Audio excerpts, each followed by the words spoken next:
Ang tawag sa mushroom na ito ay ano to, straw mushroom siya. Maano to, mahirap siyang hanapin dito sa market sa Hong Kong. Nahirapan ako. Minsan mayroon dito sa malapit sa bahay. Minsan naman wala. Kaya pag wala dito sa bahay, doon ako sa kabilang market bumibili. Doon sa malayo nilalakad ko. Ito lang yung mga ingredients niya. Bawang, tapos luya, oyster sauce, soy sauce, then kunting chicken powder at saka sugar. Tapos cooking wine. Hindi ko na videohan yung cooking wine dito, pero nilagyan ko siya ng cooking wine. Yung purpose ng cooking wine is para matanggal yung medyo amoy lupa ng mushroom. Di ba yung mushroom meron siyang kakaibang taste, para matanggal siya. Hugasan ko muna yan, tinanggal ko yung medyo dark na itim dun sa dulo, at saka tinanggal ko yung may medyo brown na yung lumang skin niya sa may dulo din, sa kabilang dulo, yung pinaka sa may bandang roots. Tapos pinakuluan ko lang ito, nagpakulo ako ng tubig, nilagay ko lang yung mushroom doon, 30 seconds lang, tapos hinango ko. Dinagisa ko ng ginger at garlic.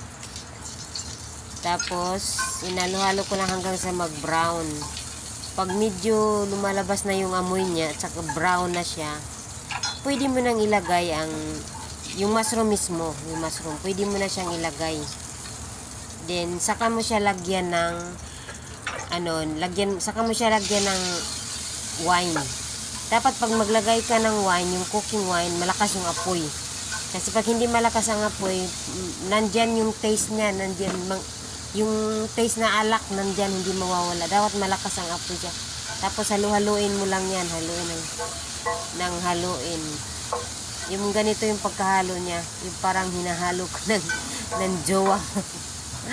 Parang hinahalo ka ng jowa mo. Tapos lagyan mo ng soy sauce. Ito tansya-tansya lang kasi depende yan sa panlasa mo.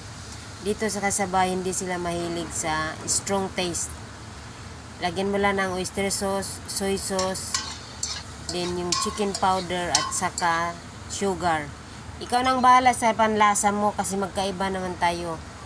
Merong mga taong ayaw sa strong taste, meron din na gusto. Dito sa bahay, ayaw nila sa strong taste. Pagkatapos mong ilagay lahat ng mga pampalasa, haluin mo din, lagyan mo ng konting tubig.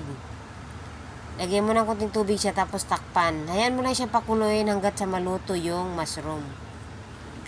Pag medyo na siya, medyo luto na yung mushroom, maglagay ka ng cornstarch sa tubig, haluin mo, konti lang haluin mo yun, tapos ibuhos mo doon sa mushroom niya para medyo lumalapot siya, para malapot yung texture niya. Tapos saka mo ilagay yung dahon ng sibuyas pag hanguin mo na siya. Ganito na siya, ganun lang siya kasimple. Nakadepende lang sa panglasa mo. Kasi may, as what I said, na merong detail, ayaw nila ng matapang na lasa.